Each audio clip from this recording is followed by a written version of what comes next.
আমার বাইকটা কিন্তু খুবই ভালো ছিল এবং আমি খুব নিয়ম মেনে মেনটেনেন্স করে কিন্তু রাইড করতাম। তারপরে আমার বাইকটা চলে গেছে, ইঞ্জিনটা সিজ করে ফেলছি। এবং সেটা কেন হয়েছে জানেন? সেটা হয়েছে বিশেষ কিছু কারণে।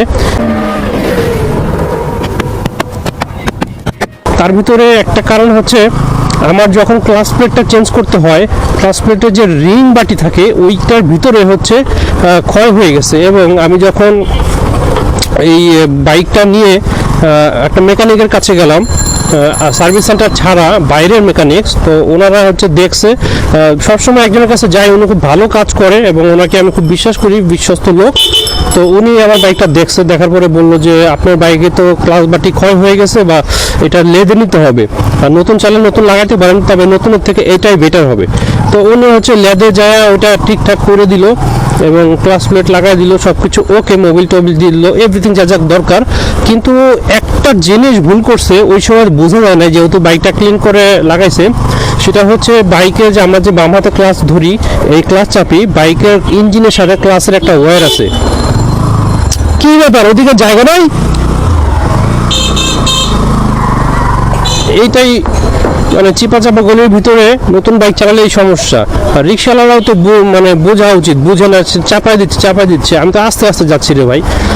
তো যেটি বলতেছিলাম যে ইঞ্জিন অয়েল দেওয়ার পরে বা ক্লাস প্লেট চেঞ্জ করার পরে, তো ওনারা একটা কাজ করছিল, সেটা হচ্ছে ওই ক্লাস ওয়ারের ইঞ্জিনের সাথে একটা রাবার সিল থাকে। ওই রাবার সিলটা ভুলবশত বা এনি হাউ ওইটা মিসিং হয়েছে, বা ওইটা লাগানো ছিল না। এখন গাড়ি কিন্তু চালালে সাথে সাথে বোঝা যায় নাই। আমি হচ্ছি ওই ইয়েটা রাবার সিলটা যখন ছিল না ওই অবস্থায়, আমি তো বুঝতেছি না, কারণ আপনি যখন মেকানিক থেকে বের হবেন আপনি বুঝবেন না, কয়েকশো কিলো চালানোর পরে হয়তো বা বুঝতে পারবেন। তো আমি হচ্ছি ওইটা নিয়ে আমি লং রাইড করছি, মানে ঢাকা থেকে সিরাজগঞ্জ গেছি, আবার সিরাজগঞ্জ থেকে ঢাকা আসছি। এর ভিতরে আমি আর ইঞ্জিনের দিকে তাকাই নাই, বা দেখি নাই, বা খেয়াল করি নাই। ইন দ্য মিন টাইম আমার ইঞ্জিন থেকে সমস্ত ইঞ্জিন অয়েল পড়ে যায়। ইঞ্জিন অয়েল পড়ে যায় হচ্ছে ইঞ্জিনটা শুকনো হয়ে যায়, এবং এই শুকনো অবস্থায় আমি কিন্তু আমার গাড়ি 80-90-তে ছিল, এবং টানতে যে 80-90-তে আমার গাড়ি হাইওয়ে রোডে, যেহেতু আমার গাড়িটাতে কিন্তু অনেক ধরনের ক্ষতি হয়েছে, যেটা আমি বুঝি নাই। ঢাকায় আসার পরে আল্লাহ বাঁচাইছে যে রাস্তার মাঝখানে হয় নাই। ঢাকায় আসার পরে আমার বাইকটা ইঞ্জিনটা সিজ করে, মানে ইঞ্জিনটা শুকনো হয়ে সব কিছু একদম স্টাক হয়ে যায়, ফ্রিজ হয়ে যায়, ইঞ্জিন সিজ করে। তো আমি এটা সার্ভিস সেন্টারে নিয়ে যাওয়ার পরে ওরা আমাকে বললো যে প্রায় 29,000 টাকা, 28,000 বা 29,000 টাকা বিল হবে। তো আমার তো পুরো মাথায় হাত, আমি কি করব। তো যাই হোক, অনেকে ওয়ারেন্টি এগুলো সেটা এটা রিকোয়েস্ট করার পরে 10,000 টাকার মধ্যে আমি আমার ইঞ্জিন সিস্টেম ঠিক করি।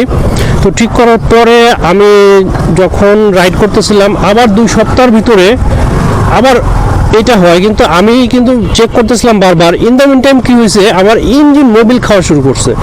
ইঞ্জিন মোবিল খেয়ে শেষ করে ফেলছে, এবং তারপরে আমার ইঞ্জিন আবার সিজ করছে। তো তখন ওরা বললো যে এই গাড়িটা আপনাকে ভালো মতো ঠিক করতে হবে, 30,000 টাকার মতো লাগবেই। আপনি যদি এটা ঠিক না করেন, আপনি একবারে নষ্ট হবে, আর চালাতে পারবেন না, তখন সমস্যা হবে। তো আপনি এখন কী করবেন, আর একটা হচ্ছে সেল করে দেওয়া।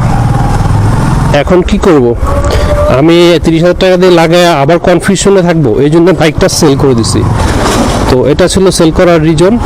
তো জানতে বললেন, ভালো থাকেন সবাই। এটা কি করছে রে ভাই?